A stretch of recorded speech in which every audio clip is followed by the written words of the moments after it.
All is well, all is good. They call me Chalie Numbas the Globe Stroller, believe it or not. I've been everywhere, all is hood. We got a real special show right now. I keep on saying that on every episode too. But every episode is special to me. That's because it is. This is one of my guys, man. Super producer, super DJ, Sid.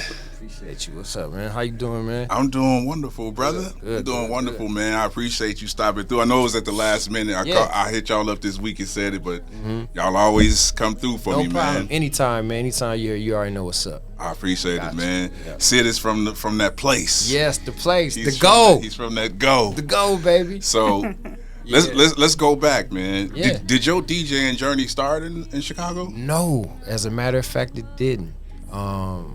I've always pretty much been a music head though, like all my life. But DJing didn't actually start until I moved here to Ohio.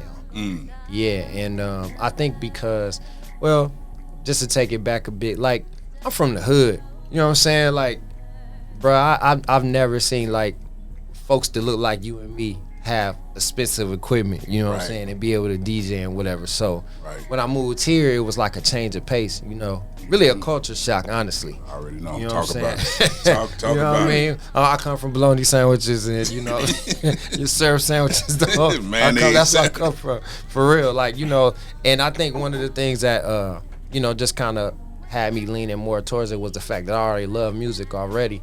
And then coming to Ohio and seeing so many young brothers here doing it already on that level, on that scale. Like one of the first DJs that I met when I moved here was DJ Lightning Rod. Me too. And I met him and Gerari, and they used to DJ at this, I think there was this club called the Brothers and Sisters Club. Now you know that was a long ago, right? Yeah, I like remember it was that. a minute ago. And I just remember seeing them do it, and then I was like, oh, that's kind of cool. Like, they dope, and they was controlling the crowd, and everybody was up. But what really, really got my attention was, and I know I'm dating myself. That's all right. That's all right. We all dated at this table. Yeah, the first, what really, really made me want to do it was to see the Gangstar Manifest video when I seen Primo just kind of sitting on the ground with the turntable and was cutting the words I manifest hook. I was like, I want to do that. I was like, that's what I want to do. And I seen that, I was like, it was over for me from then. Man, yeah. so who did you reach out to any of the DJs? I mean, did you? I didn't, man. Actually, I'm self-taught. Okay. So there was a lot of people that I knew, but I just decided to just one day grab me some turntables, man, and see what I could do, you know. And then once I felt like I was, good enough or whatever, I said, yeah, let me call some of my homies and like let them know, like see what they say. Yeah. So one of the first guys I called, we really don't hang much, but I wanted to call him first because I knew he would be honest with me because he wasn't my boy and co-signed for me and stuff like that. That's smart. So I hit him up and he was like, his name is Cliff Brown. You might know him. I think you know Cliff. Probably by face. Yeah, he's a Q. Anyway. Probably by face. Anyway, yeah. Okay. So I called Cliff Brown. Now at the time he was living in Columbus, Ohio, but I was here in Toledo. And I said, hey man, I got something I want you to hear, man, and you let me know what you think this sound like. And I think I was learning how to scratch at the moment. And you know how back in the days on the old pyramid mixers, you had that line off, line on switch, and you used to transform instead of using the fader. You transform. I was using that, and he was like, man, that sounds sweet. Who is that? I was like, that's me. He was like, shut up. I was like, watch me do it again. I did it again. He was like, man, that's dope. That was all I knew how to do. Right. That was it. I used to hit that line. I broke one like that. I had a Gemini mixer with the line. Oh, man. Nice. Yeah, so I did that, and then eventually I just start, I was self-taught. I learned how to start blending my records and stuff together, and when I found like I was good enough, man, my homeboy was like, man, you be in the bedroom like all the time practicing, like you need to let some people hear this stuff. Right. So my first party was on Hamilton Avenue. Hamilton Street, I'm sorry, on the south side. Shout out to 1555 Hamilton. Now this is crazy, right? Because at the brink of me starting to DJ, I didn't know anything about looking at the crowd, seeing who's doing what, nothing. They had me boxed off in like this little room. It was just me and a whole bunch of records, right? Everybody else was out. The party itself was just out in another living room. I didn't even see him. Come on, man. So it was like me just being in the bedroom by myself, just doing what I do, you know? Yeah. And I had stepped out for a minute. I said, man, I gotta go to the bathroom real quick. So I left a record playing because I didn't know who was out there. I just knew it was different people coming in and out saying what's up to me that I knew or whatever, and that was it. Man, I went out there, man, and that party was going. It was jumping. I was like, oh, snap, word, they didn't even know they was out here like that. Yeah, and it was on from there, man. House parties were special, man. I mean, one time I did a party somewhere in the hood. Really? It was a gay party, right? Okay. So we had them put us in the room like that on purpose. Oh, okay. Cool. Put the Not mad. table across the door. Okay. You know, that was a time. Back then when it wasn't. Yes. Yeah. Gotcha. But anyway, but okay, so from there, when did the production start to come in? When did you start producing? So I started. At the time I was living in. I had moved to Columbus. Okay. I moved there in like 90. I want to say 96. I lived in Columbus for 2 years. No, 3 years. 96. I moved back to Toledo in 99, and when I got back in 99. I had bought me an MPC. I just wanted one because everybody was talking about. Everybody was. The MPC 2000 was the thing to have at the time, right? So, all DJs be on that. Yeah, I was just give me something to make beats on just too. Give me something. Yeah. So I went on and got, of course, the like MPC 2000. Like, all right, yeah, let's do that. So I got that, and then I had always been like, I just learned how to use everything that I've learned, other than mixing and mastering. Shout out to Reed Russell. He did teach me. Reed Russell. Yeah. Shout out Reed Russell. Yeah. Other than that, everything else was self-taught. Everything else was self-taught, which kind of leads me to my next point. I guess that's why I teach. Maybe that's why I can teach so well. I didn't like the MPC. You might have to still teach me that. It was too complicated. I love it. But yeah, that started then, and then I started making beats then, and then eventually I had Ryan Ramsey, shout out to Logic, and I had Swell coming by. The basics. That's how the basics was formed. I just started making beats, and I sent beats to Ryan, beats to Swell, and then one day they just happened to be at the crib at the same time. Ooh. And we was like, man, I was like, you know what? We should just be a group, bruh. That's how they all started. And that's how it started. That's how they all started. We was 4-5 albums in, so yeah. Ooh. So yeah, that's kind of where that started, man. But yeah. So were you just strictly doing beats for just the basics, or did you have other people? So when I first started, I was only making beats for the basics, and then it branched out to like Cool Keith. Shout out to him, Rich Cool Nice. Keith. Yeah. Shout out Cool Keith. Yeah, and then people just started getting wind of me, making beats and stuff, and they was like, oh man, why don't you make me some, and then that's just kind of how I grew from there.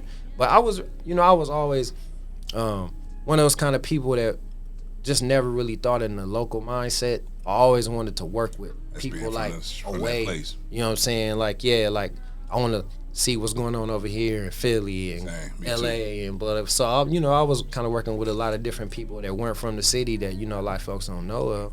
Yeah. But that's just kind of how it worked out. But yeah. Yeah. So did you fall into that? Because it was a time, man, when I felt like, as far as rap music, hip hop, right? People were too cliquey. Yeah. They just, I only do stuff with them. I only do stuff with this clique. Did you fall into that for a time? So I've always been one to always go against the grain when it came to music. Simply because I was never really, coming from Chicago, like we had so many influences there. The fact that folks are rapping fast and it's like, oh, you sound like you from Cleveland or you from Chicago, and it's like, but no, like that's not it. Like there's other stuff there. So it was more of a collage for me when it came to musicians, and I always I always use this as the analogy, like the fact that Bone and Biggie song on the last Biggie album. I was like, you would have never seen that coming.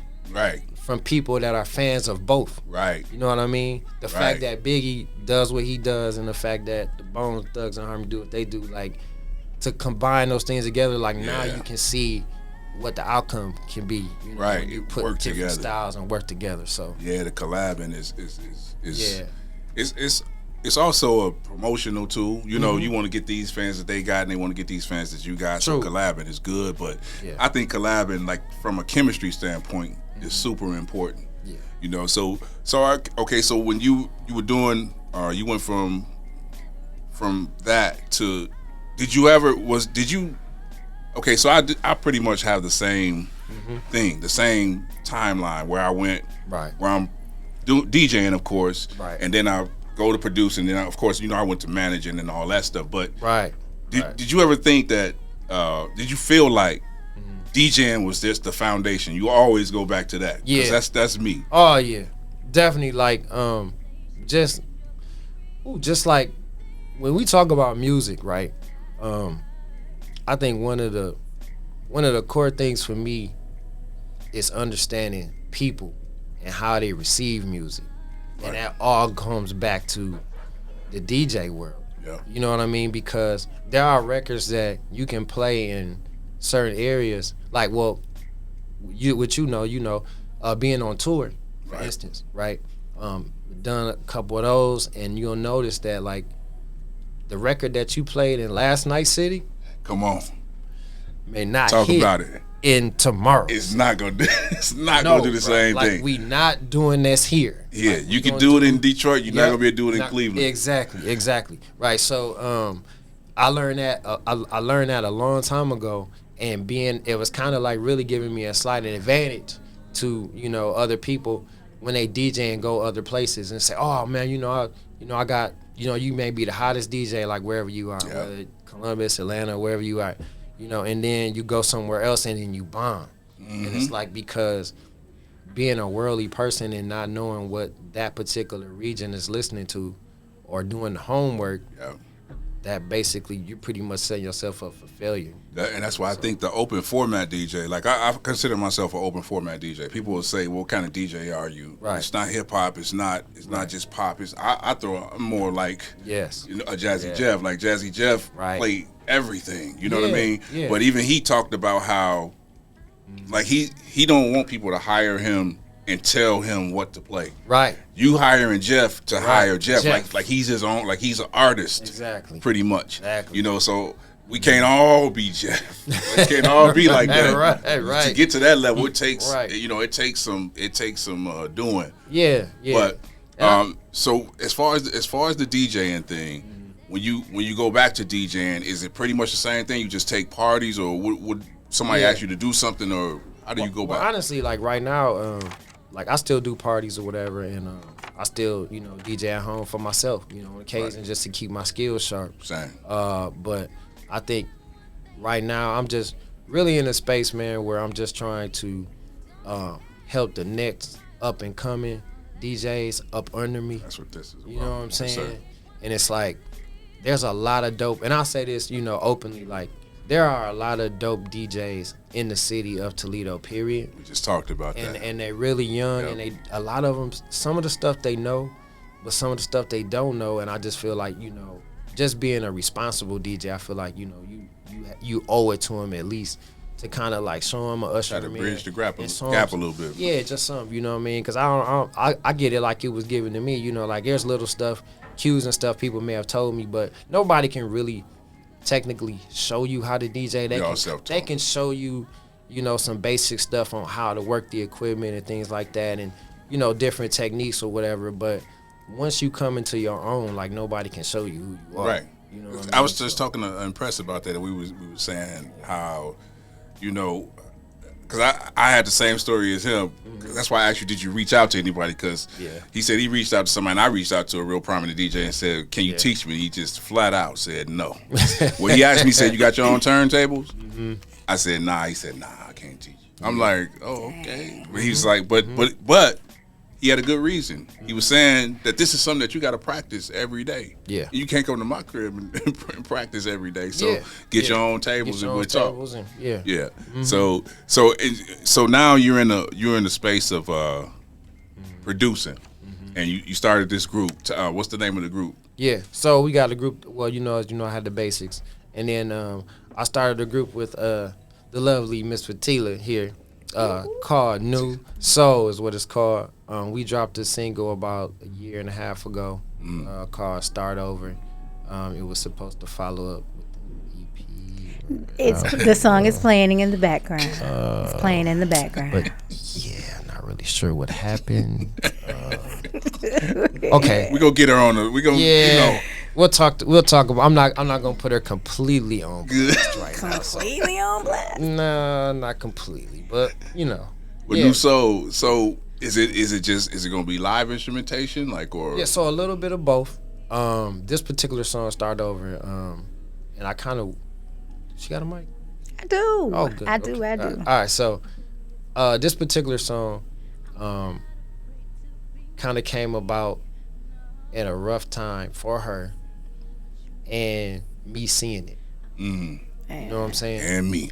Yeah. You too. Y'all. We see. Yeah, you know what? I'm gonna just say this for the record. Me and you seen it the most. Yes. Man, listen. Okay. Y'all was my lifeline. So yeah, but with that, that song really did something because I thought, how you just send people tracks and you think, let's see what you can do with it. Like, she was ready. I knew that if I sent her this at this time, it would speak to her, and she would do something with it. And sure enough, she didn't like the song, and I was like, I don't care what you say. Remember, she told me about it. Yeah, and me and her, me and you was at a club. You said this is a song she talking about she didn't like. Yeah.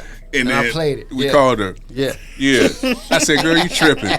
You tripping. Right. I don't like it. You know what? And I think it was her at a really vulnerable state. Yeah. And it's scary to hear yourself. It's scary to hear yourself when you're in a certain state and you may not know you there until you listen to what you said. Yeah. What you said. Yep. And what you wrote. Yep. And in the way that you sang it. Yep. Passion. You was like you can feel it. Yep. Like in that song, I was like, this is it. Yeah. I was like, this song is it. So Start Over, New Soul, featuring me and Tila. Look, for y'all that can't see, or if you can see, you seen the look he just gave. So is it a whole project coming or what? It's supposed to be a whole project coming. It is a whole project. No, say it, wait a minute, say it with your chest. It is a whole project coming. Okay. To a city. And you said it on the show. To a country near you. You said it on the show. So now there you it's go. done. Thank you. It's done. I'm glad you said I got that. you, brother. Y'all just ain't gonna give me now one little break. No. You had enough break. You ain't know. Yeah. You know how we do. All my big brothers, but man, I'm telling you, when it happens, you gonna know. And they were a part of the driving force behind me, because I would have gave up on music if it hadn't been for y'all. Man. So I thank y'all for believing in me when I ain't believing myself. No, we ain't gonna let you. You too talented, man. Right. So let me just kind of like piggyback off what you said about her just being so talented. I'm gonna say this, and I'm gonna say this in front of the world, everybody. Let me tell you something. If you need somebody to layer vocal, oh my gosh, there is not a colder person in the region that can do it like the lady that is sitting to my left. And we just need everybody else to tell it. Because when me and him tell it, it's she one don't. ear right out the other. It don't matter because I tell her and she don't listen to me either. Phoenix. I listen to y'all now. Yeah. And like, it took a little and the bit. crazy thing about us when we work together, right? It's like the chemistry is when it comes to me being behind the boards and mixing stuff. I noticed that when she records herself, she likes to hear it the way it was recorded. So when I mix it, I don't change anything. Yeah. All I do is add the compression. Right. You know what I'm saying? And make sure everything's level. Which is, everything sounds nice. Because if she wants to hear a certain note a little higher or lower than the other one, I let her sing it the way that she wants to hear it. Yeah, and I don't touch it. Yeah, unlike Impress, because Yeah. I had Impress on the show. Listen. Impress, her and Impress, but they got a rolling beef Oh going on. my gosh! Yes, yeah, I heard about that. He took some stuff That's out. my cousin. I love him. He though. took some stuff out, and she was upset. Let him know about it in church. They in church, praising the Lord. Don't be touching my stuff. Right. She say, "Hey man, by the way, Right. why you take that?